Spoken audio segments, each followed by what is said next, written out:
사랑하셔서 오셨네. 사랑하셔서 오시었네.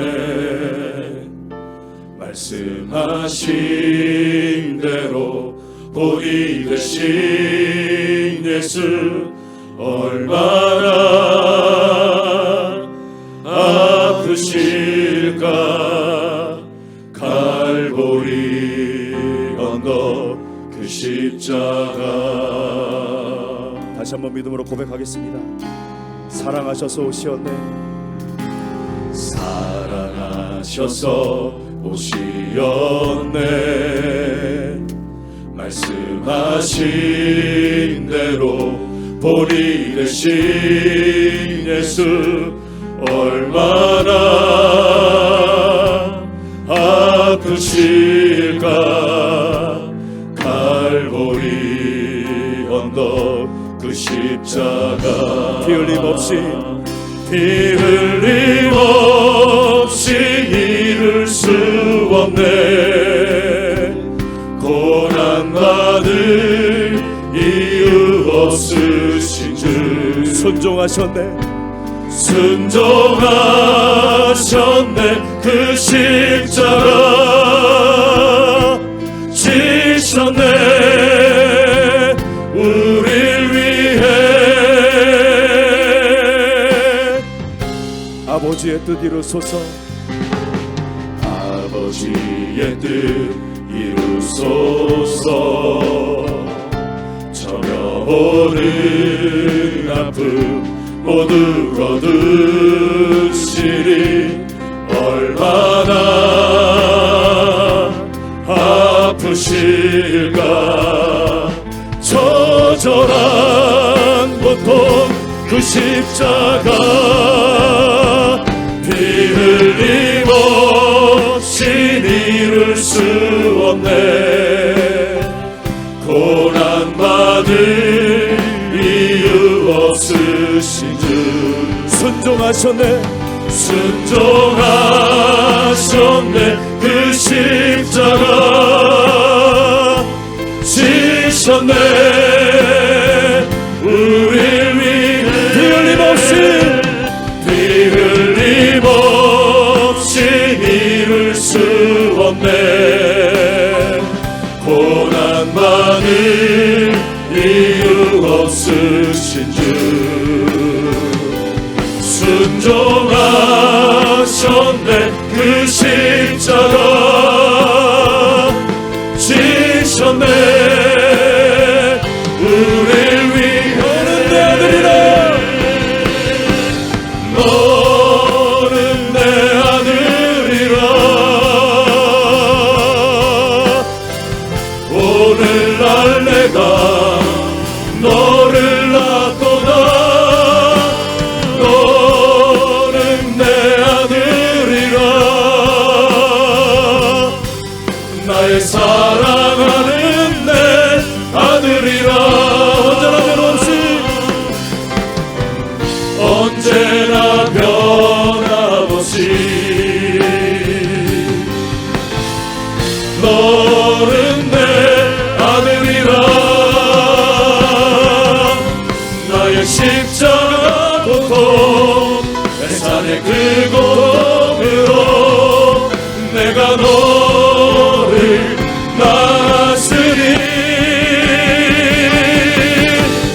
너는 내 아들이라. 오늘날 내가 너를 낳도다. 너는 내 아들이라. 나의 사랑하는 내 아들이라. 나의 사랑하는 내 아들이라. 나의 사랑하는 아들이라. 나의 사랑하는 내 아들이라. 할렐루야. 십자가의 사랑의 은혜로 우리를 삼아주시고 자녀 삼아주신 하나님 감사를 드립니다. 할렐루야. 자, 우리 사도신경으로 우리의 신앙을 고백하겠습니다. 전능하사 천지를 만드신 하나님 아버지를 내가 믿사오며 그 외아들 우리 주 예수 그리스도를 믿사오니 이는 성령으로 잉태하사 동정녀 마리아에게 나시고 본디오 빌라도에게 고난을 받으사 십자가에 못 박혀 죽으시고 장사한 지 사흘 만에 죽은 자 가운데서 다시 살아나시며 하늘에 오르사 전능하신 하나님 우편에 앉아 계시다가 저리로서 산자와 죽은 자를 심판하러 오시리라. 성령을 믿사오며 거룩한 공회와 성도가 서로 교통하는 것과 죄를 사하여 주시는 것과 몸이 다시 사는 것과 영원히 사는 것을 믿사옵나이다. 아멘. 하나님의 말씀은 마태복음 26장 39절과 27장 46절 두 절을 우리가 읽도록 하겠습니다. 마태복음 26장 39절 말씀, 조금 나아가서 얼굴을 땅에 대시고 엎드려 기도하여 이르시되 내 아버지여 만일 할만하시거든 이 잔을 내게서 지나가게 하옵소서. 그러나 나의 원대로 마시옵고 아버지의 원대로 하옵소서. 마태복음 27장 46절, 제9시쯤에 예수께서 크게 소리질러 이르시되 엘리 엘리 라마 사막다니 하시니 이는 곧 나의 하나님 나의 하나님 어찌하여 나를 버리셨나이까 하는 뜻이라. 아멘. 여러분, 오늘 고난주간을 맞이해서 예수님의 기도에 대한 말씀입니다. 특별히 예수님의 십자가 기도라고 표현했는데요, 예수님의 십자가 기도에 대한 묵상을 우리가 나누기를 원합니다. 첫 번째로 예수의 십자가 기도, 십자가 기도. 자, 마태복음 26장 39절을 같이 한번 읽어보겠습니다. 조금 나아가사 얼굴을 땅에 대시고 엎드려 기도하여 이르시되 내 아버지여 만일 할만하시거든 이 잔을 내게서 지나가게 하옵소서. 그러나 나의 원대로 마시옵고 아버지의 원대로 하옵소서. 여러분, 십자가 기도라는 말을 들어보셨습니까? 저는 목회하면서 어렵고 힘들 때 예수님의 십자가는 따라갈 수 없지만은 이런 정도라면은 목회 상황에서 십자가 기도라고 할 수도 있겠다, 이런 생각을 해보았는데요, 십자가 기도는 십자가 앞에서 기도하는 것입니다. 그 다음에 십자가 기도는 십자가 위에서 기도하는 것이죠.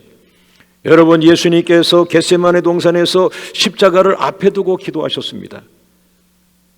바로 오늘 우리가 읽었던 이 마태복음 26장 39절 말씀이 십자가를 짊어지시기 전에 겟세마네 동산에서 하나님, 이 십자가를 내가 짊어져야 하겠습니까? 만일 할만하시거든 이 잔을 내게서 옮겨 주시옵소서. 그리고 나서 예수님은 하나님의 정한 계획대로 십자가를 짊어지셨죠. 그런데 십자가 위에 못 박혀 피를 흘리고 계시면서 이번에는 두 번째로 그 십자가 위에서 또한 십자가 기도를 하는 것입니다.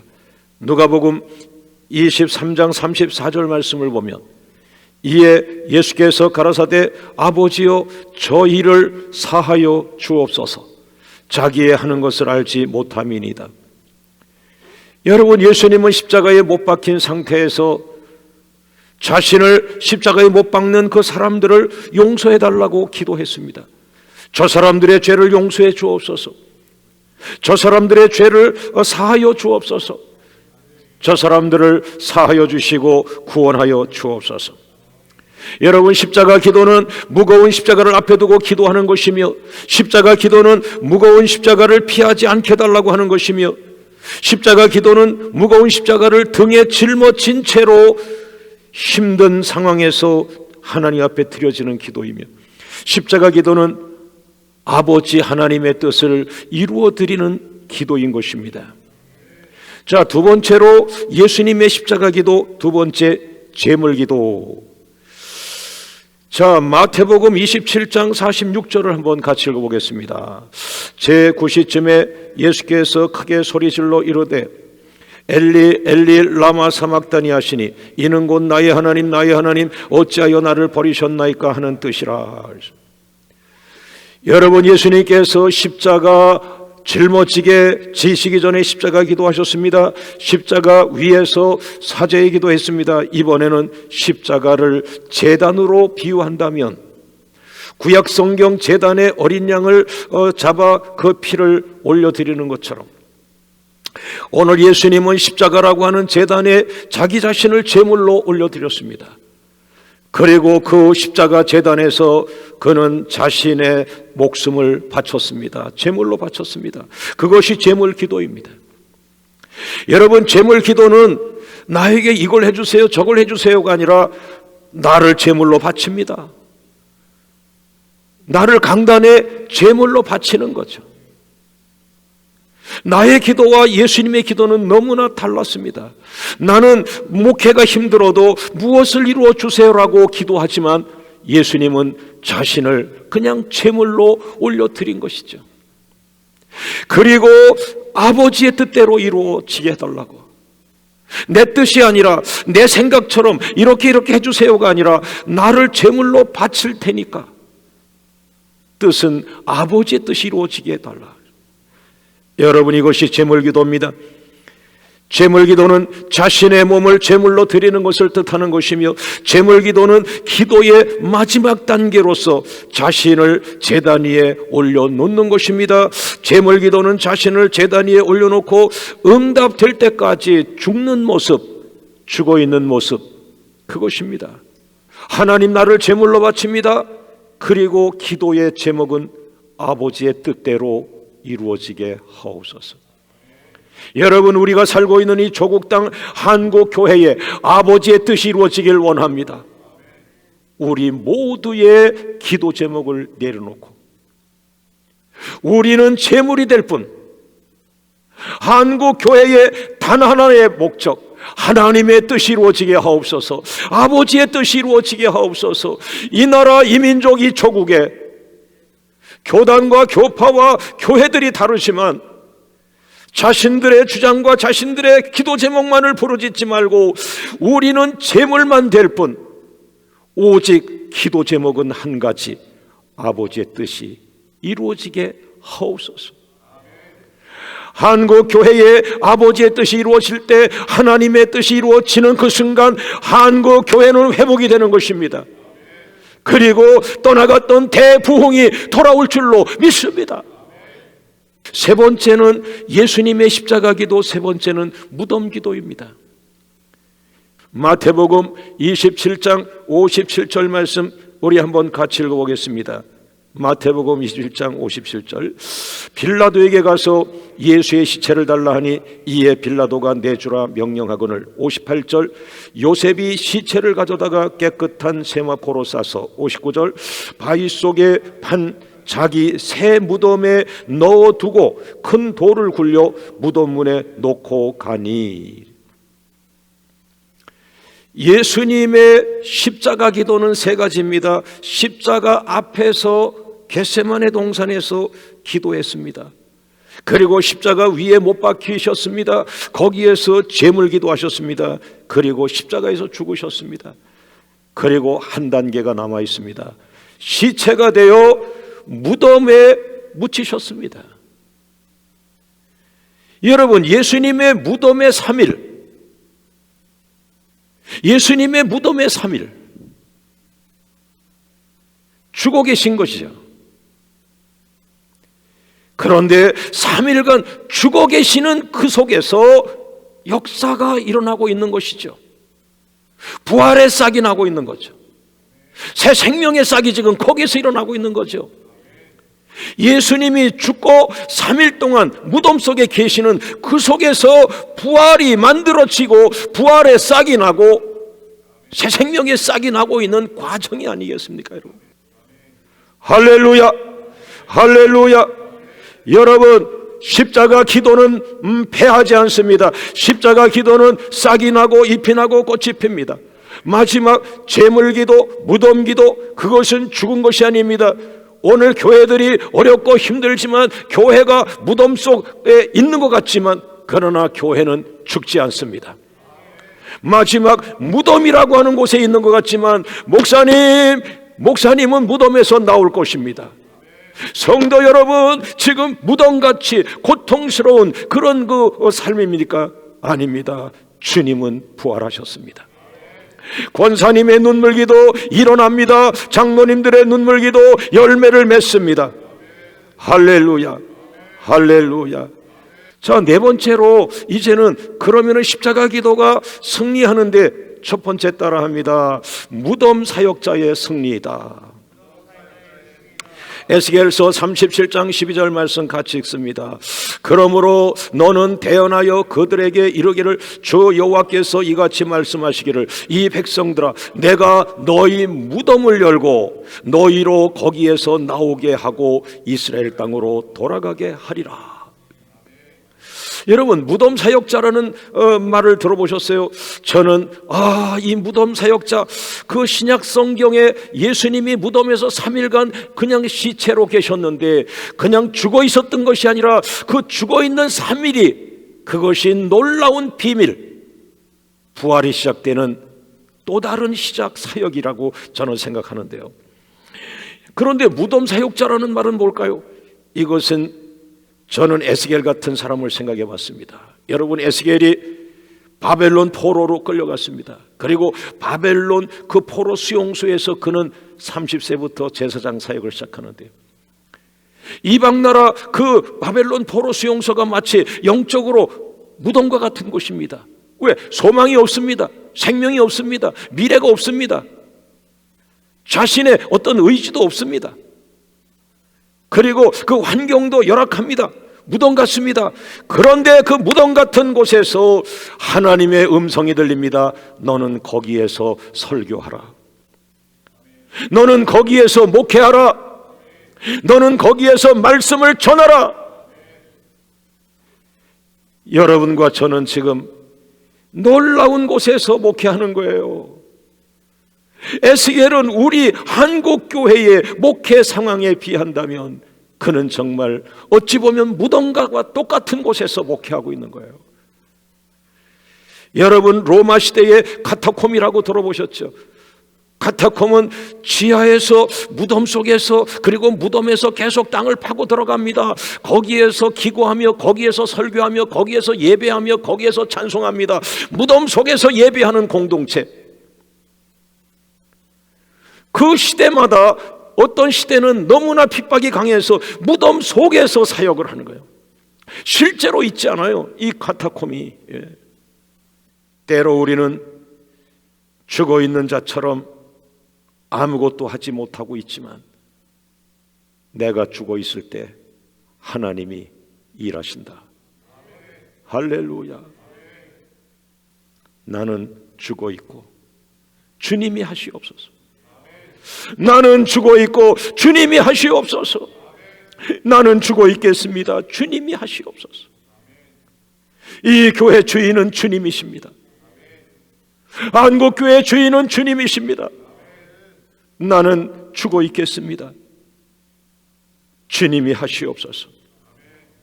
여러분, 무덤 같은 사역지에서도 하나님만을 의지하며 사역하게 하옵소서 기도하는 종들이 되길 원합니다. 두 번째, 십자가 기도의 승리 두 번째는 무덤 속에 생명이 있다. 자, 마가복음 9장 31절 말씀 읽습니다. 이는 제자들을 가르치시며 또 인자가 사람들의 손에 넘겨져 죽임을 당하고 죽은 지 3일 만에 살아나리라는 것을 말씀하셨기 때문이더라. 목사님, 무덤은 죽어 있는 거 아니에요?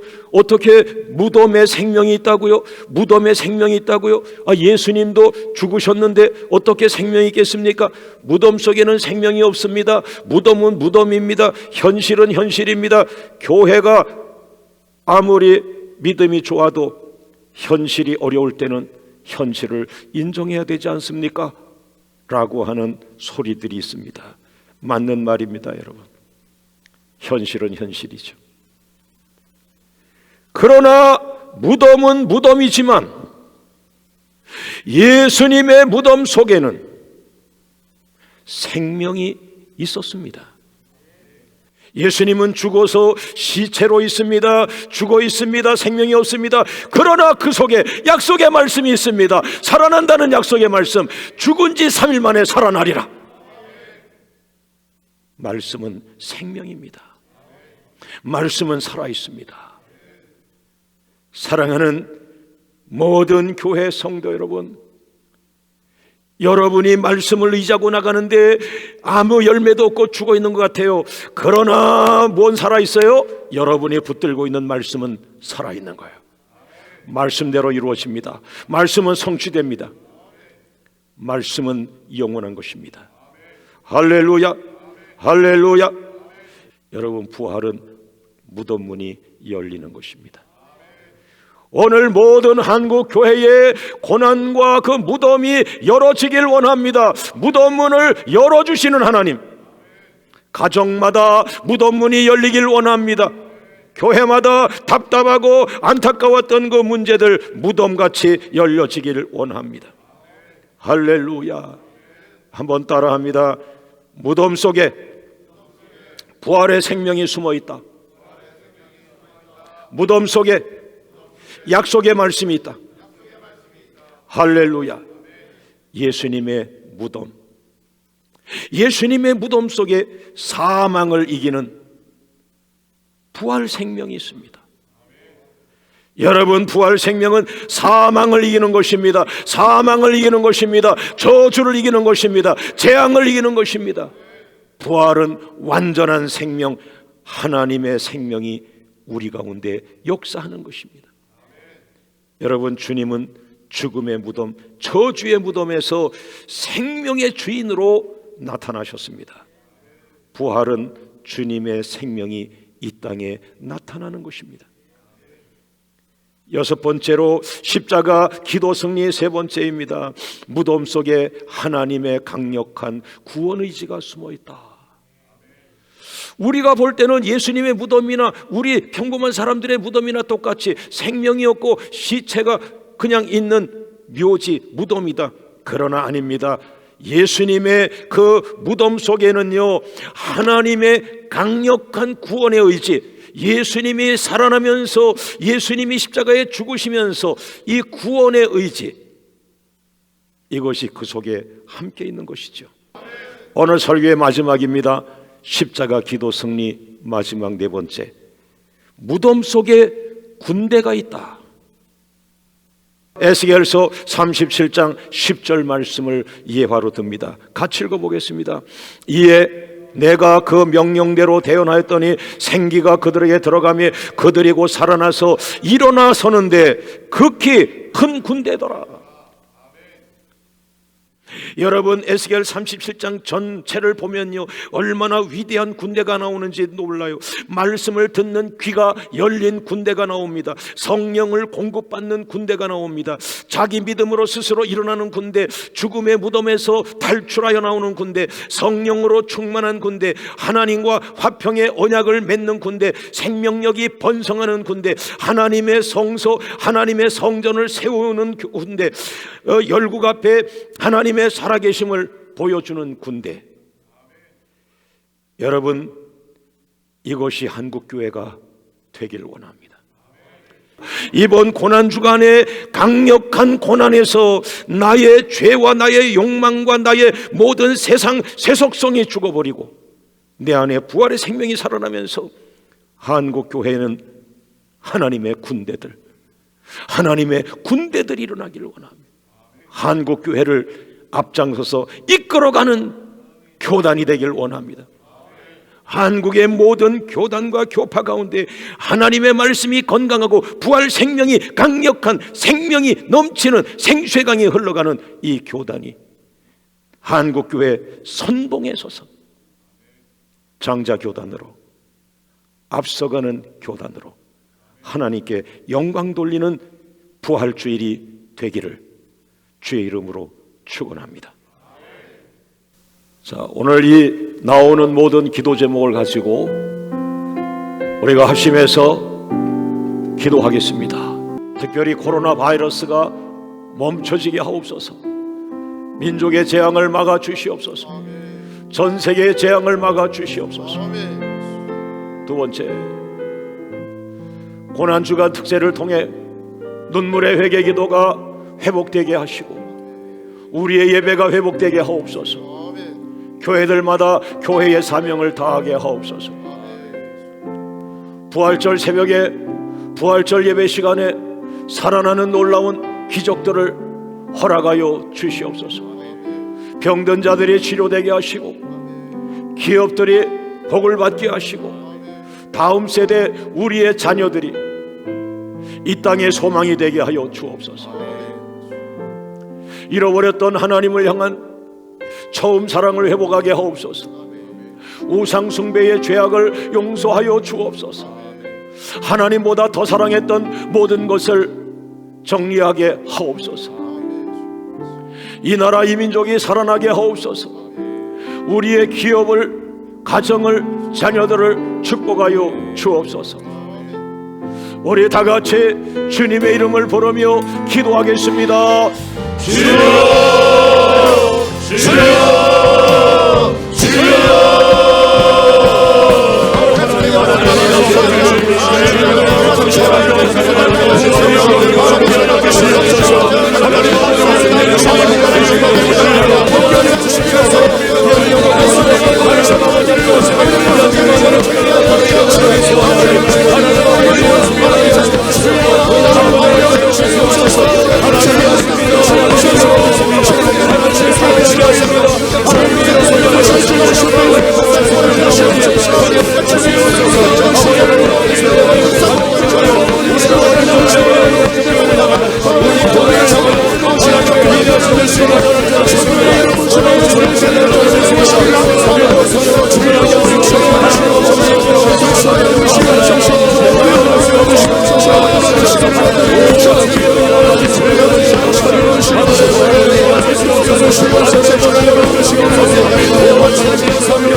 모든 영광을 하나님께 돌리오며 예수 그리스도의 이름으로 감사하며 기도하옵나이다. 아멘. 지금은 우리 주 예수 그리스도의 은혜와 아버지 하나님의 무한하신 사랑하심과 성령님의 교통하심이, 예수님의 십자가 기도는 반드시 승리합니다. 아멘의 믿음을 가지고 돌아가는 모든 성도님들 머리 위에, 그리고 교단 위에 총회장님이야 모든 임력원들 머리 위에, 그리고 교단 산하 모든 교회들 위에, 그리고 이 나라 이 민족 위에, 세계 선교 현장 위에 지금부터 영원토록 함께 있을지어다. 아멘.